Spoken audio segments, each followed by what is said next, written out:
What's going on, guys? Justin here with my top waiver wire ads heading into week 8 of the NFL season. I want to quickly say that about 96% of you guys that watch are not subscribed, so please click that subscribe button. And let's jump right in with some quarterbacks I'd be looking to add heading into week 8. Jackson Dart has been on this list each week since his first start and has put up QB 11, 16, 3, and 3 performances. He showed out against one of the top defenses in the NFL this past week and could be a top 12 QB for the rest of the season. Aaron Rodgers and Joe Flacco are coming off monster performances in Week 7 on Thursday Night Football. Rodgers gets the Packers for the very first time in his career, and the Packers' defense has been solid, but they did just give up 19 fantasy points to Jacoby Brissett. Joe Flacco gets the Jets' defense, who are amongst the worst in the NFL. Michael Penix is another option as he gets the Dolphins next week and their defense is horrid. He's a potential streaming option in week 8. Moving on to the running backs I'd be looking to add. Brashard Smith was finally utilized in the ground game against the Raiders. However, this game was a blowout from the start and Kareem Hunt left briefly with a leg injury. Smith only managed 2.8 yards per carry, so I don't think this really changes the Chiefs' backfield much. But I am still a Brashard Smith believer, and maybe one day he carves into this backfield. Tajay Spears was on this list last week after catching 4 balls in Week 6. He caught 3 passes in Week 7, but is still situated behind Tony Pollard. Though, Pollard could be traded, and Spears would become the RB1 on the Titans, though they have a bad offense. Bam Knight looks to be the preferred early down back for the Arizona Cardinals. They do have a bye next week, but then get the Cowboys in Week 9 in what could be a solid opportunity to score fantasy points. Trey Benson is eligible to return in Week 10 too, though, so something to keep in mind.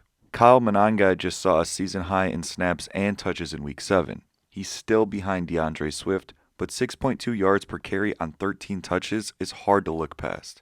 He could start to cut into this backfield. And Isaiah Davis is someone else to pay attention to. Breece Hall left this game with an ankle injury but did end up returning. Though this could swell up in the next few days, and if he were to miss next week, Isaiah Davis likely becomes the starter. And as mentioned previously, Breece Hall could be on the trade block, which could also make Isaiah Davis the starter. Not a ton of options at wide receiver this week, but I want to first look at Alec Pierce and Josh Downs. They are both solid ads as they've been producing and the Colts offense is rolling. They've both missed some time, but they can produce alongside each other as long as the Colts are putting up points. Darnell Mooney is also worth a look. In his first game since Week 4, he caught 3 passes for 68 yards, and as mentioned previously, the Falcons get the Dolphins next week.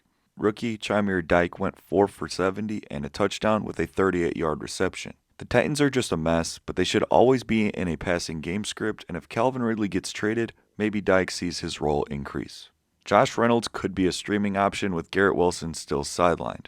He saw 9 targets in Week 7 and gets the Bengals next week, and there's a potential shift to Tyrod Taylor, which could help the passing game. And Parker Washington saw a team-high 10 targets against the Rams, though this game script was a bit off with the Jaguars trailing the whole game. Something else to pay attention to is Brian Thomas Jr.'s injury. This could lead to an increased role for Parker Washington. And heading over to tight end, Evan Ingram has had 6 or more targets in 4 straight games, and Week 7 was a bit different because the Broncos were trailing the entire game, but he's still a solid tight end ad, especially because the Broncos get the Cowboys next week. Mason Taylor did pretty much nothing for most of the game in a good matchup against the Panthers. However, Tyrod Taylor may take over for Justin Fields next week, which could give a boost to all pass catchers on this team. Plus, they take on the Bengals next week too. Juwan Johnson's ownership has dipped to 35% on Sleeper, but he just put up his best game since Week 4, catching 5 passes for 79 yards. I talked about Oronde Gadsden weeks ago, and he just put up the 4th most receiving yards by a rookie tight end in a single game. He caught 7 passes for 164 yards and a touchdown. This currently puts him at tight end number 2 on the week. And the Chargers did trail for most of the game and abandoned the run, but they've been a pass-heavy team regardless of the game script, so Gadsden is worth an ad. Lastly, I have 2 deeper options, Gunnar Helm and Colston Loveland.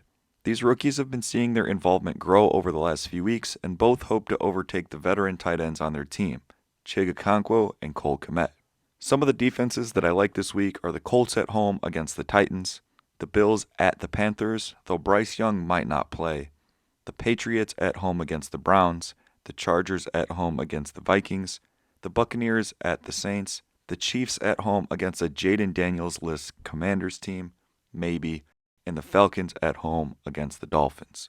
Thank you for watching this video. Let me know any questions that you guys have in the comments.